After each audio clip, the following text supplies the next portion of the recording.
Hi everyone, my name is Ann Schragle and I'm a counselor here at Breeze Counseling in Chicago, Illinois. And today I wanted to talk to you about what is happening during a panic attack as it relates to your thoughts. If you haven't seen my video that I recently posted about what's happening in your body during a panic attack, you might want to check that out. Just gives you some useful information about why you're having physical symptoms. But today specifically, I wanted to talk to you about the thinking part when it comes to panic attacks. A lot of people will say that when they are having a panic attack or having anticipatory anxiety, that it's like they can't switch their brain off. Like you're having thoughts that you can't turn off. That they are obsessive and they are just kind of all consuming, and it's hard for you to stay in the present moment and be just functioning. And so I wanted to kind of share with you why that's happening. So we have what's called primal brain, and that is the part of the brain that's in all animals. That is the mechanism that gets turned on when we sense that we're in danger, and that is the part of the brain that sends chemicals to our bodies to react. However, we have a thinking part to our brain, which is like a little hat that kind of like sits on top of primal brain, just kind of like this. No other animal has it. We're the only animal where our brains have evolved. And so this is in the thinking hat, that's where all of our kind of obtrusive thoughts are happening. So here's what's happening. You have a panic attack.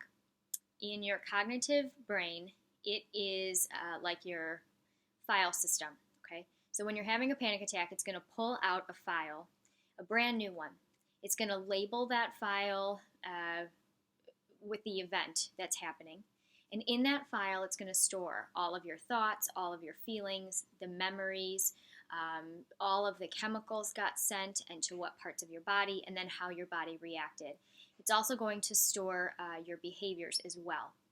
When you are finally safe and comfortable, your file is then closed and it's put away into the file cabinet. Okay. Now then, let's say there's a second situation or trauma that happens. Your brain is going to pull out, or it's going to create a new file. It's going to pull out a new file out of that file cabinet. Same thing. It's going to label it. It's going to store all of your thoughts, memories, behaviors, and actual physical symptoms. But in addition to that, it's going to say, oh, remember, you had this before. And so what is it going to do? It's going to pull out the old file that it already created. And it's going to say, remember, you have to think this way and feel this way and behave this way. Same thing. When you're finally in a calm spot, it's going to fold up that file. It's going to store it away in the file system. Okay. Now let's say a third situation happens, or maybe a memory comes up, or maybe you have a thought about the traumatic events. Same thing. Your brain's going to create a brand new folder. It's also going to pull out those two old folders and start entering in all that information. Now, if you are someone who has had panic attacks for years and or decades, you can imagine what your file system looks like, okay? And so the question is then, how can we kind of archive those old files and start living again and start creating new files that are the files that we want? And the best method that we've found, research-based, is that we combine it with medication, whether that is prescription medication or natural treatments, in a combination with therapy. And why do we do that? So our brains are designed for us to think, feel, and behave in certain ways. When we are having physical symptoms, we're going to behave in a specific way in order to control those symptoms, right? So for me to say I want you to behave a completely different way while you're in the middle of a panic attack, that's like, I don't know how anybody would do that. It's kind of, I don't know, it's like running in the sand and you're going nowhere.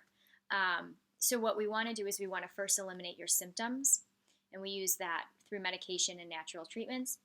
And then we're able to bring in counseling so that we can change your thoughts and your behaviors. So all of that collectively coming together is what's going to create your new folder and your new file. So my recommendation is to think strongly about either going to see your physician for medication, speaking to me about more natural treatments that we are showing are working tremendously with no side effects, and then also setting up an appointment, whether it's with me or anyone else who can help you in the counseling world with your thoughts and your behaviors, and that's going to bring the best success. So leave any questions or comments that you have, and I hope that you have a great day. Bye-bye.